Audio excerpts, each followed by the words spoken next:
उसका अपहरण कर लिया गया। अपहरणकर्ता ने उसे बेरहमी से चोट पहुंचाई। हालांकि वो डरी हुई थी, लेकिन लड़की ने बिल्कुल भी विरोध नहीं किया, बल्कि उसने अपहरणकर्ता की भावनाओं को शांत किया, क्योंकि उसे वहां से जिंदा निकलना था। हालांकि हमेशा उसकी आंखों पर पट्टी बंधी रहती थी, लेकिन वो उसमें से चीज को पहचानने की कोशिश करती रहती थी। उसने अकेले बाथरूम जाने का मौका उठाया और हर जगह अपनी उंगलियों के निशान छोड़ दिए, लेकिन अपहरणकर्ता को जल्द ही उसकी असामान्यता का पता चल गया और वो बंदूक लेकर अंदर घुसने के लिए तैयार था। सौभाग्य से लिसा ने सपर दरवाजा खोल दिया और अपनी गलती मान ली। फिर उस आदमी को अपनी मीठी मीठी बातों से रिझाने लगी। उसने कहा वो बहुत थका हुआ है। फिर उसने उस आदमी के लिए एक गिलास पानी पिलाने का प्रस्ताव रखा। उसकी प्यास कुछ देर में बुझ गई। पानी पिलाते समय लिसा को गलती से अपने बगल में एक फोन दिख गया, जिसे देखकर उसके दिमाग में एक साहसिक विचार आता है। रात को जब वो आदमी सो रहा था, लिसा चुपचाप से बिस्तर से उठ जाती है और फिर सिंक के पास में रखे फोन के पास चली जाती है। आदमी को गहरी नींद में सोता देख उसने आराम से फोन उठाया और पुलिस को बुलाने के लिए तैयार थी, लेकिन वह आदमी तभी उठ जाता है और उसे फोन करने से पहले पकड़ लेता है। लिसा ने दिखावा किया कि वो पुलिस को बुलाना नहीं चाहती थी, वो तो अपने पिता को फोन कर रही थी, क्योंकि उसके पिता अस्पताल में लकवाग्रस्त थे और कोई भी उनकी देखभाल के लिए नहीं था। इस बात से उस आदमी को न सिर्फ उस पर विश्वास हुआ, बल्कि उसके लिए दया भी महसूस हुई।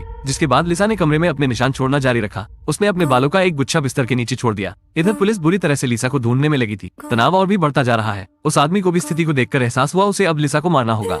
लिसा को खतरे का एहसास हुआ और वो उस आदमी से उसे जाने देने की विनती करती रही, लेकिन उसके कमजोर शरीर का उस हैवान के सामने क्या ही मुकाबला। उस हैवान ने लिसा को कार के आगे वाली सीट पर लिटा दिया, लेकिन इस समय वो कहीं और जा नहीं रही थी, बल्कि उसे पता चल गया था कि वो मरने जा रही है। एक गैस स्टेशन से गुजरते हुए आदमी ईंधन भरने के लिए कार से उतरता है। लिसा ने भागने का आखिरी मौका देखा। उसने आंख मूंद कर कार का दरवाजा खोला, लेकिन इससे पहले कि वो बाहर जाती, वो उस आदमी को मिल गई। उसे धमकी दी गई कि अगर वो दोबारा भागना चाहेगी तो उसे तुरंत मार दिया जाएगा। लेकिन लिसा ने फिर भी हार नहीं मानी। उसने अपनी उंगली काट ली और कार पर खून छिड़क दिया। अहम सबूत छोड़ने के लिए कार एक वीरान पार्क में आई। लिसा को बेरहमी से कार से बाहर खींच लिया गया। वो आदमी उसे पेड़ के नीचे मारने के लिए तैयार था। तभी लिसा रोने लगी। वो अभी नहीं मरना चाहती है। लिसा के पिछले प्रदर्शन ने उस आदमी को छू लिया था। आखिरी वक्त में उसने हार मान ली। उसने लिसा को चेतावनी दी कि वो पुलिस को ये बताएगी कि उसका अपहरण एक काले आदमी द्वारा किया गया था। कार के जाने की आवाज सुनने के बाद लिसा ने तुरंत अपनी आंखों से पट्टी हटा दी। तभी उसने देखा वह एक सुनसान बड़े से पेड़ के पास थी। अंततः लिसा तुरंत वहां से भागने लगी, लेकिन जो आदमी ज्यादा दूर नहीं गया था। उसने कार के आईने में उसे देखा और उसने सोचा उसने बहुत बड़ी गलती कर दी है उसे छोड़कर, इसलिए वो अपनी गाड़ी को मोड़कर उसे पकड़ने के लिए जाने लगा। लिसा पागलों की तरह भाग रही थी। इसी दौरान वहाँ पुलिस गश्त कर रही थी।